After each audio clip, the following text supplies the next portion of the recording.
My name is Dr. Alan Lyka, Lycka. I'm self-employed speaker, motivational person, you name it, jack of all trades, author, best-selling book, The Secrets to Living a Fantastic Life, Quilly Award winner for the bestseller, Pillars of Success.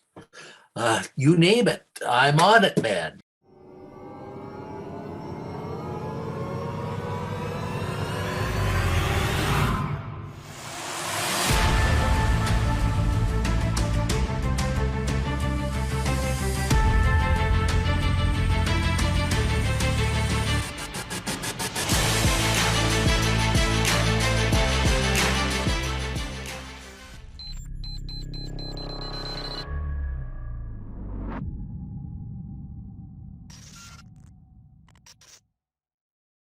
Hey, it's Kellen, and today on Diversified Game, have your notepad, have your tablet, have your pens and paper. I am bringing you Dr. Alan Lyka. And when I say doctor, you guys know how I get kind of perturbed because now everybody's a doctor, you know, whether they gave it to themselves or not. But he's actually a medical doctor. So I call that a real doctor who just happens to be a great speaker, has a podcast, has books. So Dr. Lyka, welcome to the show. How are you doing today?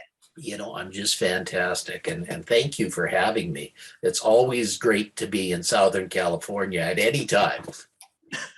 Yes. And right now, I'm from California, but I live in Florida, South Florida. And, the weather is great. But it looks like you live all around the world because you go on even like CBC and, all these international networks. So where are you right now in the world? I'm in a little place called Edmonton, Alberta, Canada. Do you know where that is? I do. How come? Yeah. Most people don't. Because we used to live in New England and we would go to Vancouver. We used to live in Seattle. So my wife and I would be in Vancouver to Montreal, New England, Wow. Montreal. And so we've tried to, we're like, we could take and go to Canada all over. So it's on our map. So yeah, I know where. Fantastic. Because most Americans, I say Edmonton, they say, huh? Most Americans can't even name the three branches of government, unfortunately. That's right. Well, but that's okay. We'll forgive them. Yeah, we will. So tell us, you have a powerful, inspiring story. I want to know, what separates you from all the other speakers, besides you just having wisdom, Let me tell you about my story, sir, because I think my story will invigorate a lot of people out there. I was walking in Disneyland with my dear wife and my youngest daughter in about 2003. I remember it was February 25th. And I was walking and my wife turned to me and she said, "What's wrong with you, hon?"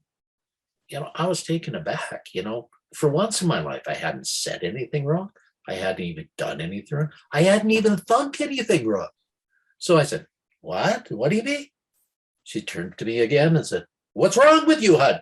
This was a story. I thought, well, what's going on? I said, "Dear, what do you mean?" She said, "Your foot is flapping." Huh? My foot is flapping? Your foot is flapping. Suddenly and mysteriously, my right foot had developed a right foot drop. It was flapping on the pavement with every step I was taking. She said, "Did you have a stroke?" I said, dear, you're a doctor. I'm a doctor. If I had a stroke, I'd be lying on the pavement, muttering something unintelligible. This isn't how strokes present. She said, "When you get back, you better check this out." So what do you do when your wife gives you that ultimatum, sir? You better do it. You do, or you're going to get one on the left side of the head or something. So when I got back, I saw hundreds of doctors. I thought probably thousands. They did PET scans. They did CAT scans. They even did scans. And you know what they showed? Absolutely nothing. They were befuddled. They thought I had a brain tumor or maybe a slipped disc or something, but they couldn't find anything. So, they got together again and they did more tests and more tests and more. When a doctor can't find anything wrong, he's got to have an answer. So he does tests and tests. And I think they even invented a couple of tests just to do another test for me, and then they sent me to a world-leading neurologist. You know, a neurologist, that's the brain guy. He's got all the answers to all the questions. So I walk in and I said, hi. He said, hi back. You better be sitting down when I tell you this. Really? What's wrong? I got a drop right foot. He said, no, you don't. You have ALS, Lou Gehrig's disease. Get your affairs in order. In 6 months, you're going to be dead. Well, you know, I was taken aback. I didn't know what to say. For once, I was speechless. I said, is there a way to prove this diagnosis? He said, of course, an autopsy. I said, I'm not going to die to prove you wrong. So, you know, when you go through this, you go through the phases of death and dying that Elizabeth Kubler-Ross wrote in her book on death and dying. And, you know, you go through anger. You're angry. You're mad at the world. I could have bit the head off nails. You go through bargaining. Oh, God, please don't let this happen. I'll do anything if you don't let this happen. You go through denial. Denial's not the river in Egypt. You know, denial. I got nothing wrong. There's nothing wrong with me. I can do everything. But, you know, my right foot kept on flapping and my right hand started to become involved. I couldn't open the fingers anymore. Now that was a problem. I was a cosmetic surgeon. I couldn't do this stuff. But you know, I was really smart. I learned how to do everything with my left hand. I could do anything with my left hand even better than I could with my right hand.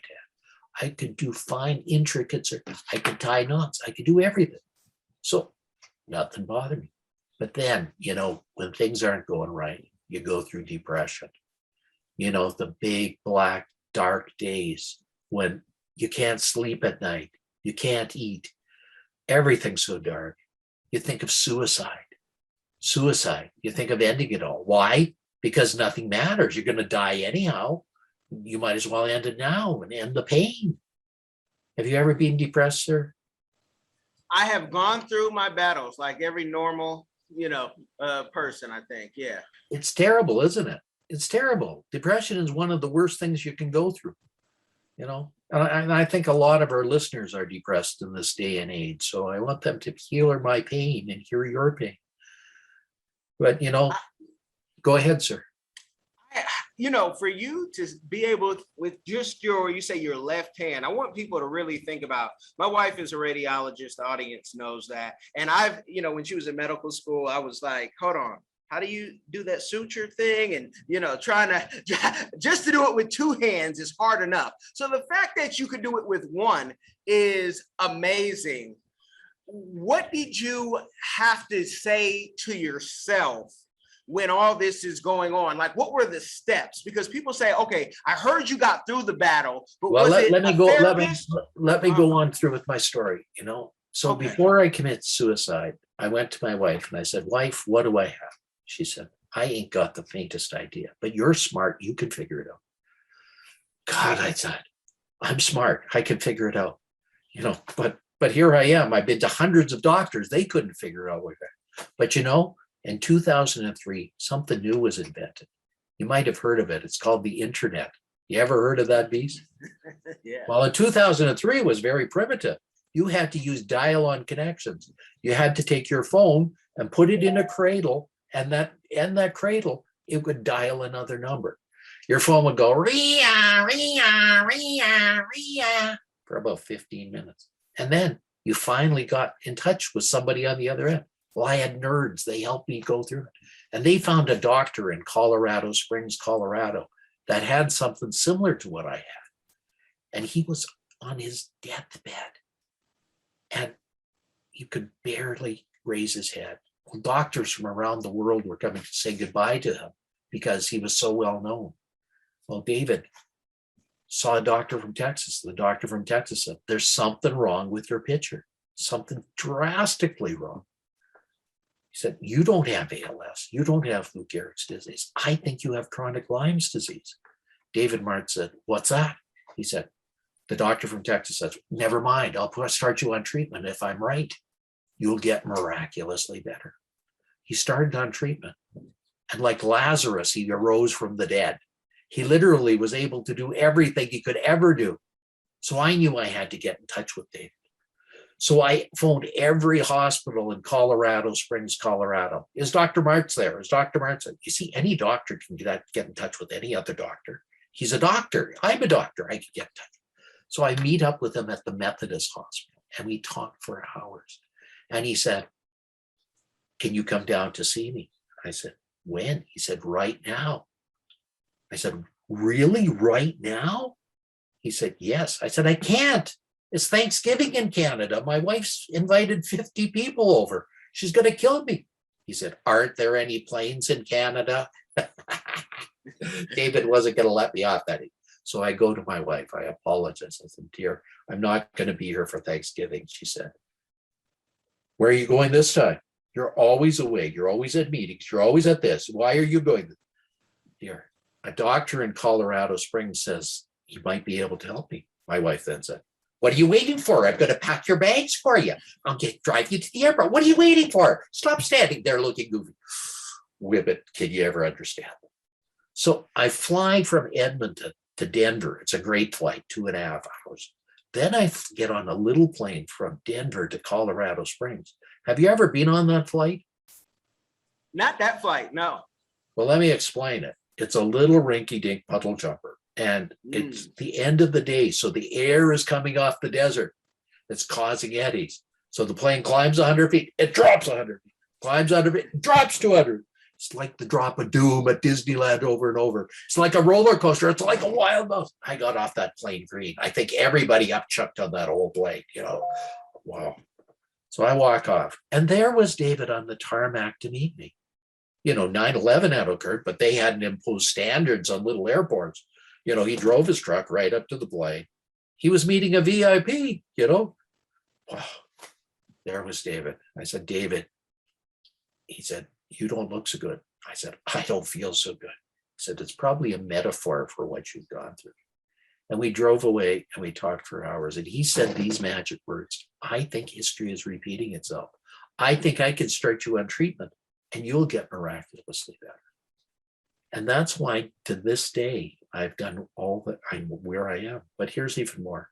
When you go through this, you start to reevaluate your life. You wonder why life has given you a golden ticket, why God has given you a second chance. All of a sudden I knew God's plan for me. And I started giving back to society. And one of the things I sponsored was an event called Women of Distinction, because that was sponsored by the YWCA. We'd have a gala party and you'd have hundreds of women there. And women are still not respected and still not given the kudos they need in our society. So I sponsored this gala event, and lo and behold, a little lady applied for one of the awards there, the Turning Points Award.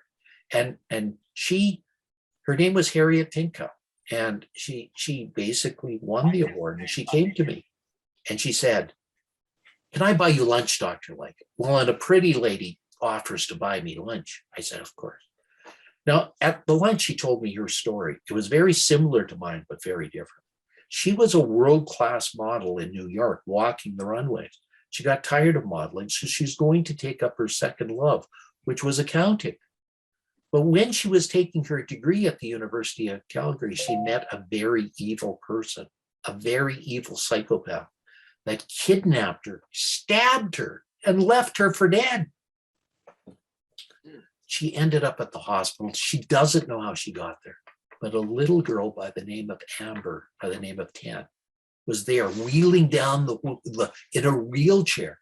She was in a car accident where she lost both of her parents and was paralyzed from the waist down. She met Harriet and said, Harriet, what are you moping for? You got to tell your story and get it out there. So Harriet wanted to meet me so that she could say, Dr. Lyka, we need to write a book together.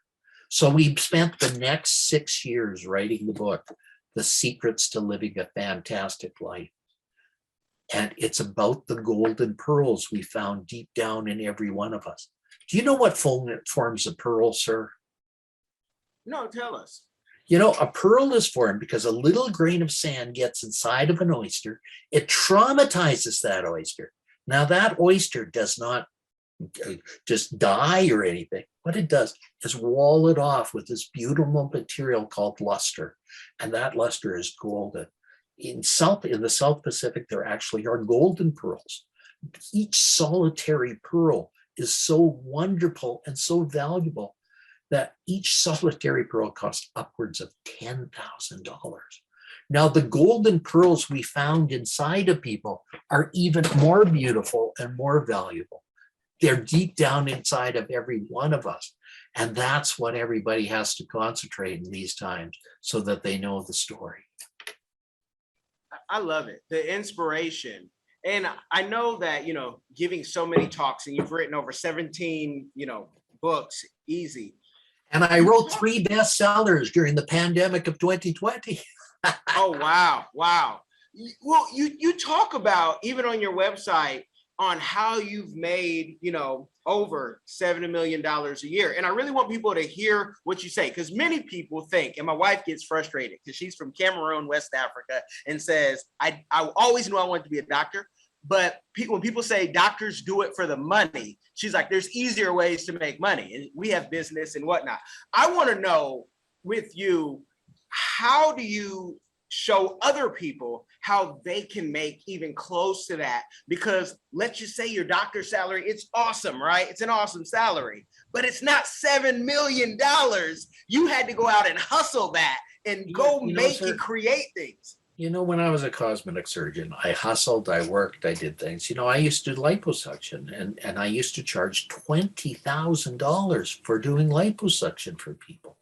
Now, I can show people how to do that. What's more important for our listeners, I think, is they have to realize it's not what happens to you. It's what you do with what happens.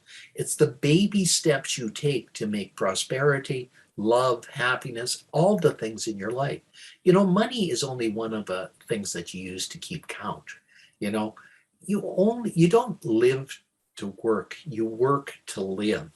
That's the important thing people have to. And you have to have a life that's fantastic. You have to have a life that really people can really be proud of.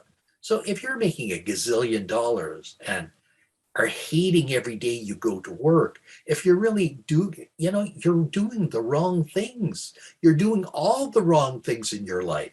You got to get back. You got to think what you're doing. Before COVID, my wife drove a BMW. I drove a Lexus. We're down to one Ford Escort car between the two of us.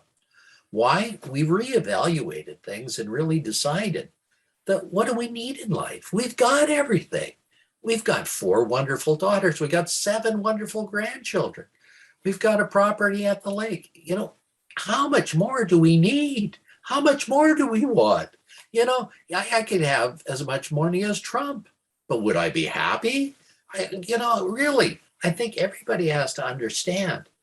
You've got to realize that what goes on in your life day to day is so important, so important.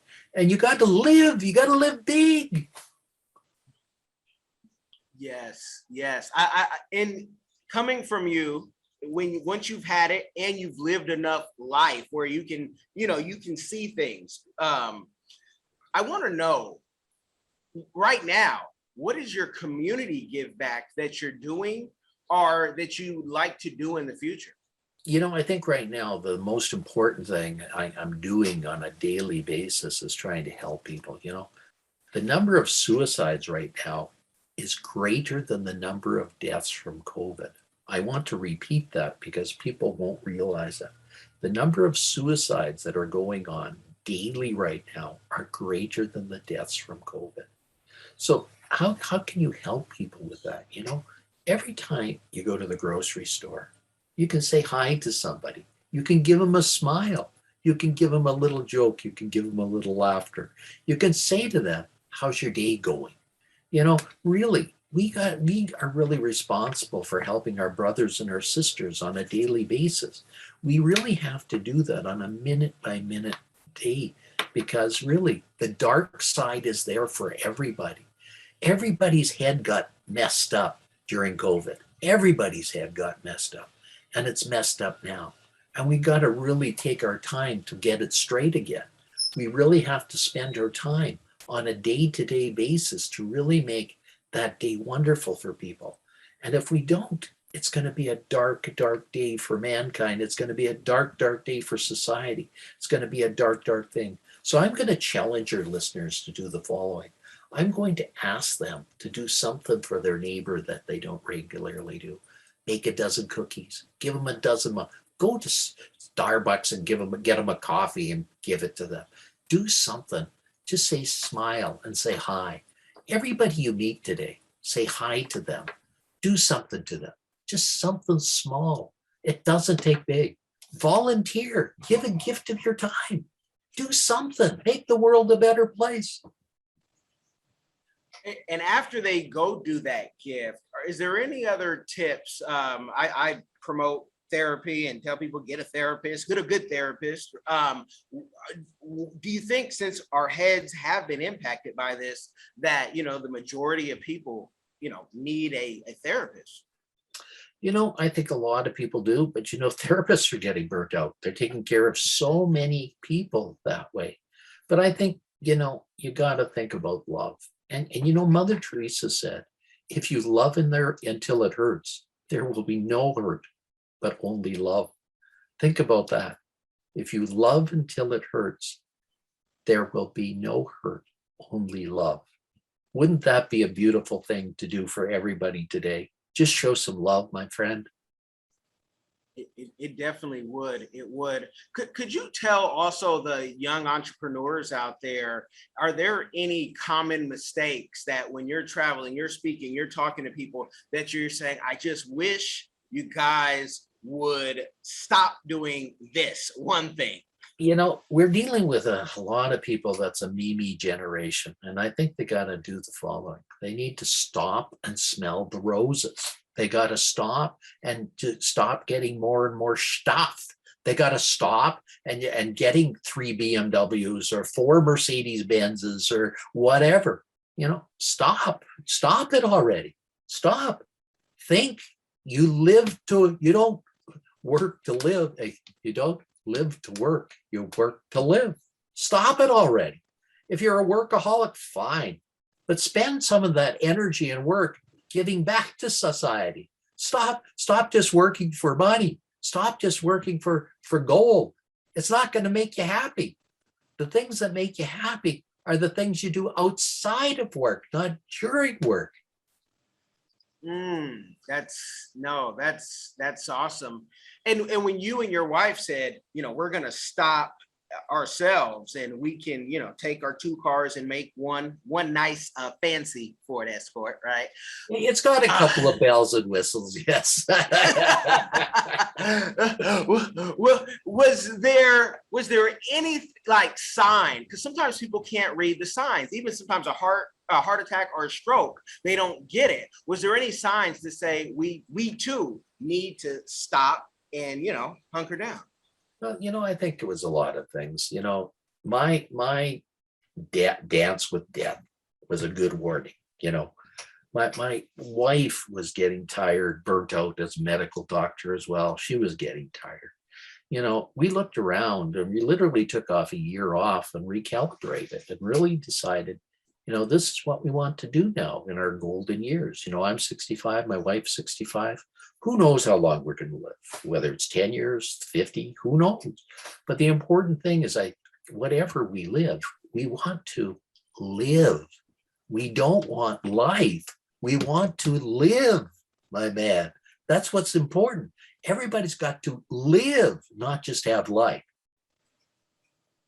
Wow. You guys are getting real wisdom, and I want you guys to share this, but I also want you to go check out the links in the description, whether you were listening or those of you who watch. Most of you are listening. Go tap in, and maybe you even want to request, when things are safe and when you're traveling again, for you to come in, Dr. Lyka, to come in as a speaker, because this type of wisdom you can't even buy. It's priceless. What last words would you like to give the people, Dr. Well, Lyka? before I give the last words, I'd like to give a gift to all your listeners. I'd like to give them a copy of my book, which they can get in digital format, a free copy. All they have to do is go to 13gpnow.ca. 13 GP as golden pearls now, right now.ca. 13gpnow.ca. And I want my listeners to know this. It's not what happens to you, it's what you do with what happens. Remember that over and over and over again. Use that as a mantra. When trials and tribulations come your way, remember that. When hardship comes your way, remember that. Because that's the secret how you survive it. Amen. Amen.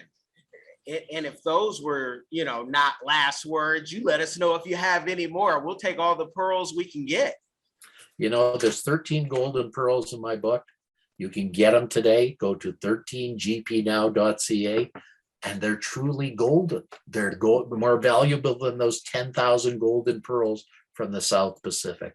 Please enjoy it, and please share it with others.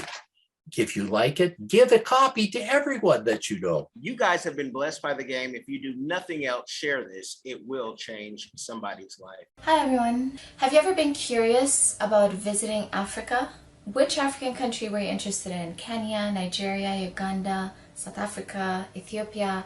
Which country are you interested in? My good friend, Kellen Cash Coleman, came up with a course called My First Trip to Africa that'll guide you through this process. It's only $20, and in this course you'll learn about passports, visas, vaccinations that you need before you go there, as well as a budget, how much the trip is going to cost. He also talks about what you should pack, what you should take with you, how you should travel on a budget. Did you know that $100 is worth 1,000 South African rand and over 10,000 Kenyan shillings? So imagine what you can do with $100 back home. I say back home because I'm from Sudan, I'm African, I already know how it's like. I know that, when you convert Canadian and American money, it goes a long way when you're traveling across Africa. So if you're curious, if Africa is a place that you've always wanted to go, always wanted to move there, Kellen Cash is the person to ask. Check out the course. There's a little preview you can listen to before you actually purchase it. If you're interested in this course, visit www.diversifiedgame.com. Don't miss out.